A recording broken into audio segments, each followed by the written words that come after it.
Okay, go. You recording? Actually this time? Yeah. All right, cool. Just want to double check. So Push the button. my topic's just a little bit different. It's about people on their right to self-defense. Okay. Most people, when they have self-defense like myself, I carry a knife in my backpack. You never know. A handsome guy, don't want to get jumped, stuff like that. I know people who carry tasers. I know people who carry, let's say, pepper spray. And even though other countries, like the United States, they have the right to carry firearms on themselves, in their pocket, in their bag, stuff like that, because again, they have the right to defend themselves. But my topic is, how far is too far? Like, how far are these inventions going to go in order to defend yourselves? I was reading this a couple days, and last night, there is a company out there who are making firearms that are the same size of my phone, and that look just like my phone. These are I'm going to continue. These concealed weapons, I do believe, are going a little bit too far, because let's say there's the at-home risk. Because in a study done by can't remember the name of the organization off the top of my head. It's a really long name, but it's basically the gun safety organization in the United States. 600 people as of 2010 died of accidents at home because people not knowing this is a gun or not, stuff like that. And this, it literally looks like a cell phone. It's fake camera, fake audio jack, all that kind of stuff fits in your pocket.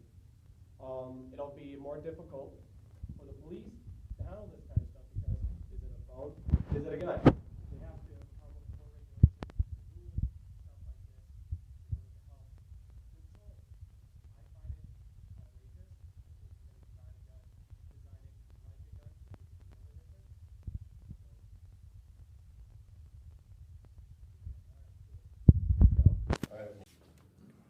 Need to I go. don't trust you anymore. Go. Okay. Dive kick. Anybody heard of this? Dive kick, yeah. Well, Dive Kick was a game based on a joke that happened during a fighting game tournament called EVO way back in, I want to say 2010. One of the announcers said, what if there was a game called Dive Kick where the characters were named Dive and Kick, and the only buttons were dive and kick.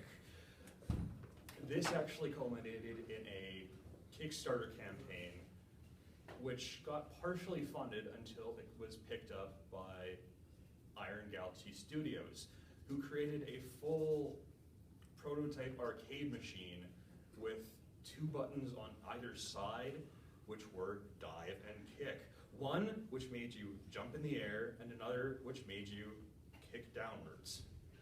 Simply enough, anybody could play this game because it's based purely on fighting game mechanics.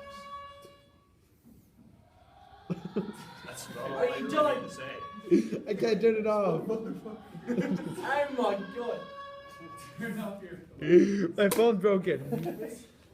You're broken. I think I got it. Go ahead. Keep on going, please.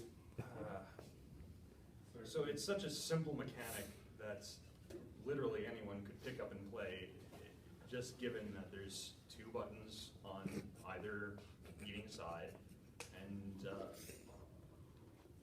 really, that's all you need.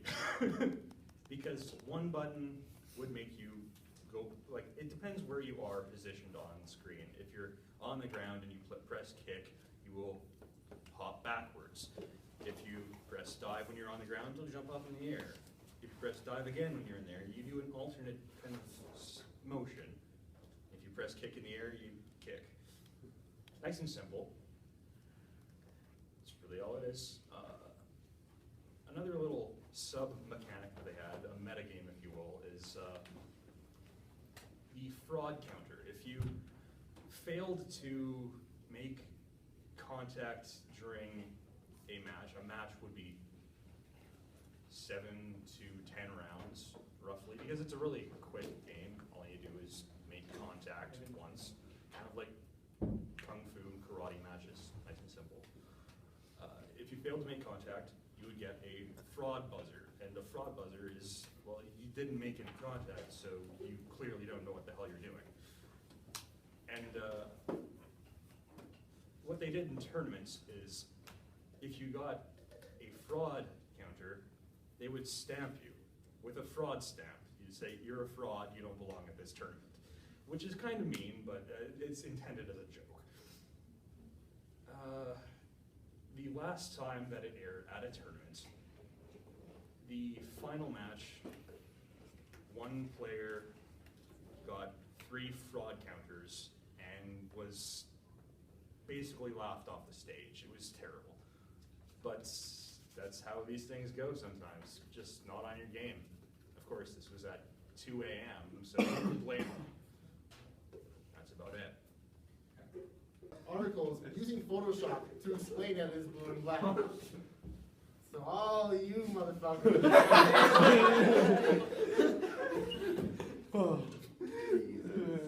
Also, in a poll, 50% of people say it's blue and black. The majority. It's white and gold. It's definitely blue black. Blue black. If you said blue black, There's no way. Blue black. Even the lady who posted on Tumblr says blue and black. oh come on, You gotta, can't take whoa, take whoa. one person. Everybody on Tumblr is a trustworthy source. Okay. Okay. The lady who, Well, Brian, the what's lady your who posted pronouns? it. The lady who like wanted to know what color the dress was because she said it was blue and black. That's an opinion right there. Also, I think I have one more. Hold on, 2 seconds.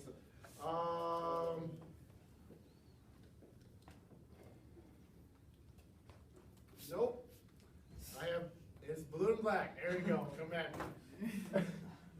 What if the lady who originally owned the dress is severely colorblind? Explain that to the maker then. Yeah. The world is colorblind except for you. What if this is just a what if this is just a ruse orchestrated by the American government to show off how We're not in successful- America. We're in Canada. Yeah, we're but a section of America. yeah, but have you ever seen Therefore, American we TV? are a part of Just America. because American TV airs in America, America! also American. It has nothing to do with this. Actually, I want to say something. Since we are in North America, technically we are American. Don't tell him We are that. half American. You probably There we believe go. that dress is white and gold, don't you? Therefore, it's only half a lie. So it's only blue. Exactly. That's why only 50% of people says it's blue and black, because it's half. But what if the blackness is actually in there, but it's only blue? What? Now you're just not What making color sense. can't be two What? colors at the same time? It can't be black and blue if it's black with other colors. At least it's not black, it's yellow. You've heard of blue Fine. dress. Don't push me this Blue dress. Maybe it changes colors during the season. Depending on people's emotions and who's wearing it. Never know. And if they're American or not. Me and Trey have. I mean, I can't argue. It's definitely black and blue. It's white and gold. You see, it's such a common phenomenon that it actually has a name. It's called image specularity. Yes.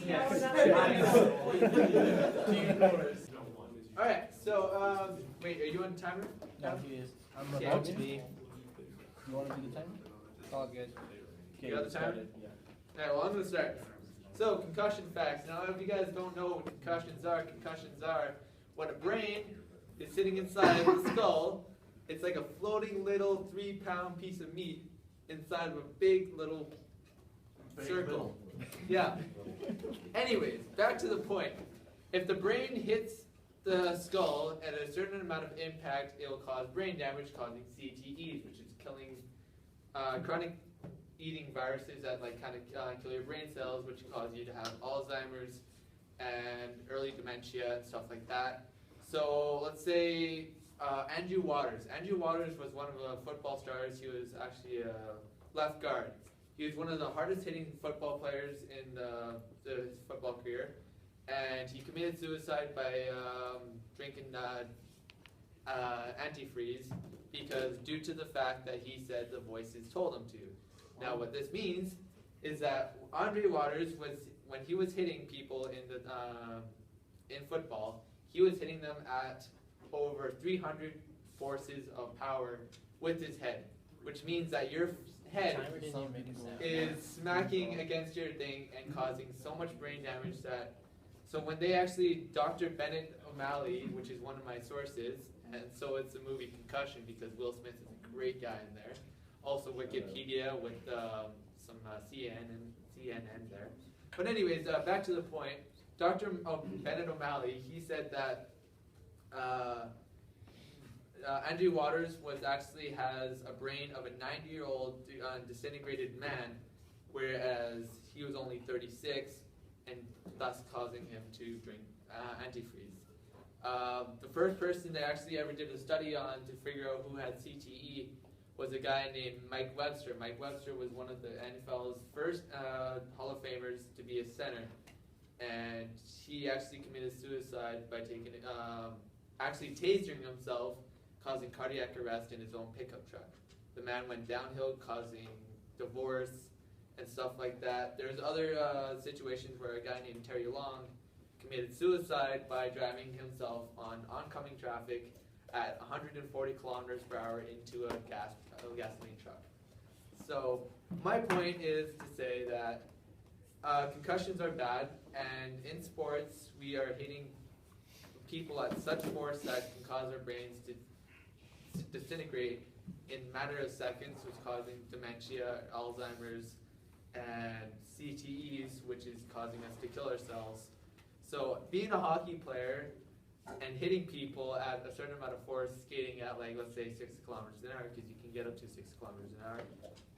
I don't think you can, but if you could, the fact is it's caused us to have things.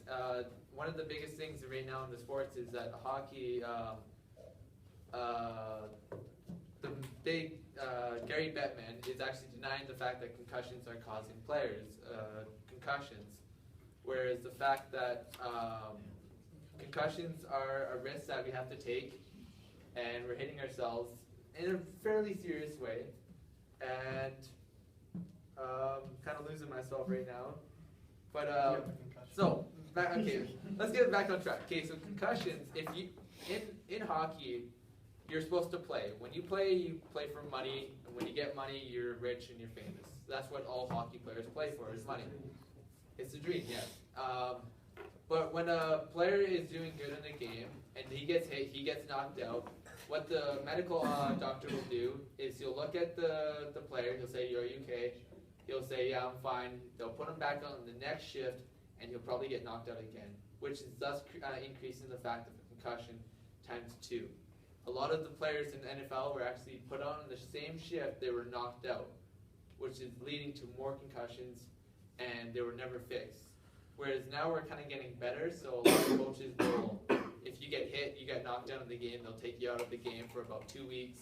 You can't play for 2 weeks, and then you're good to go. So my point is that we should make sure that concussions stop in sports, because they're leading to a lot of deaths, Alzheimer's, early dementia, and stuff like that, and it's killing us slowly. Great. Okay. From the crowd. Hunter. Alright, you can't stop concussions. It's not going to happen. Say, UFC, you're not going to stop a concussion in a match. It's going to happen. Okay, yeah. Concussions are there for the entertainment. A lot of players in them risk themselves because they know that they want to entertain the fans. So they're not going to go out there and not act it out and say that they're okay. They're going to go out there and they're going to make sure that they entertain the fans so that they can get money. UFC is one of the biggest for concussions. Tennis is another one for females. Or no, soccer is another one for females. Hockey and football are another one for males. Yes, Gracie? Okay. Where are you getting a lot of your statistics from?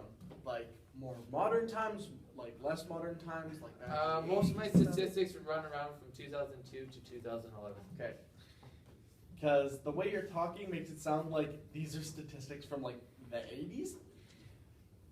No concussions provide immediate onset things like hallucinations, hearing voices, and stuff like that. Terry Long, he had his concussion 5.5 years and had almost no treatment for it before he killed himself. That's just a thing that happened. Like, you can't talk about it as if he got a concussion and the next day he was like into oncoming traffic, into a gas truck, woo! Like, just didn't Okay, have. no, that's the thing, is that it takes a while for it to actually appear. A lot of the scanners, like the CAT scans and stuff like that, do not show any of the symptoms of concussions. It appears later on in the stages when they actually do a huge study of the brain samples. Post game, a lot of professional sports, people go through CTI scans, which do pull up head trauma such as concussions. So The last ever record, at least the last I know, was a guy named Drew Drock or something like that from football. He actually committed suicide in his Florida home by shooting himself in the heart, so he can donate his brain to Dr. Bennett O'Malley, so that he can study the fact that if he had. So a lot of the soccer players and stuff like that are actually donating their brain. So if they do die, they want to be sure that they study it so that they see if they die from cancer, concussions or stuff like that. So shooting yourself in the heart helps with that? Well, it's better than damaging the brain even further. Yeah, but wouldn't you want to see the long-term destruction of the brain instead of going, all right, I'll give my semi-destroyed brain by killing myself right now? We could keep on going forever. Yeah. Tracy, you go first. Okay, two things. First of all, you said that the guy committed suicide by drinking antifreeze, and then he said that the voices told him to do it? Sorry, I kind of mixed up my words there.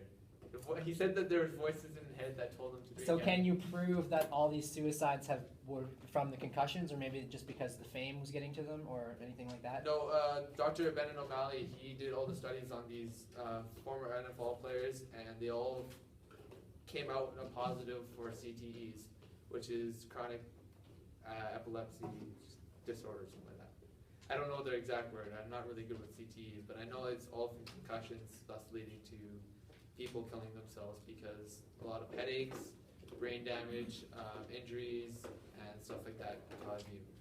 I know he got one. Darian? No, Trey covered it. Okay. Okay, next person, great job.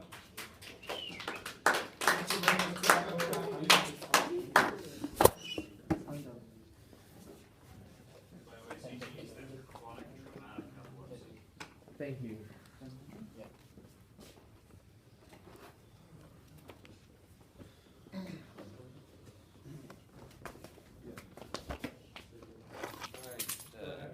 Do I start? Optimus Prime. The only thing I could direct to was the movie counterpart. I'm new to the geek lifestyle, so I ended up using the movies as my resources. But then I am. Oh yeah. Fuck yes. No, I'm not saying that the PC games that come out today are trash, but the ones that were back in like the early 2000s were probably the best and my favorite. I'm talking about Roller Coaster Tycoon 2, Freddy Fish, Pajama Sam, Spy Fox. Fire. Now, these are just to list some. There was a lot more, but I couldn't find like a list that told me all the Cereal Box games. But all the games that I have listed had great reviews on IGN. The website PC Gamer named these in the top 50, and another website called Complex named PC Games one of the greatest Cereal Box prizes ever. And they are free, and you get, when you purchase a Cereal Box, and you get the full version, so what's wrong with that? And yeah, they're one of the greatest things that have ever happened. You say they're the greatest cereal box prizes, but if my memory serves me right, if the design of the box, you physically saw the disc itself on the outside of the box, so it can't really be considered a surprise since you know you're getting the game. So surprise is just a prize. Yeah, prize. You still know you're getting it because So? it's still the design That's is the in the reason I'm box. buying it. Well, we're supposed to be roasting him. Don't roast me, man. Come on. Help me out. Yeah, no. Just accept the free. Sorry, we're just gonna roast Brian. Alright, I want you to know, I Great. completely agree with you. Roller Coaster Tycoon, Freddy the Fish, Pajama Sam. Absolutely. But just to have to argue against you, dude, cereal games are such low quality, they're terrible. Well, yeah, I don't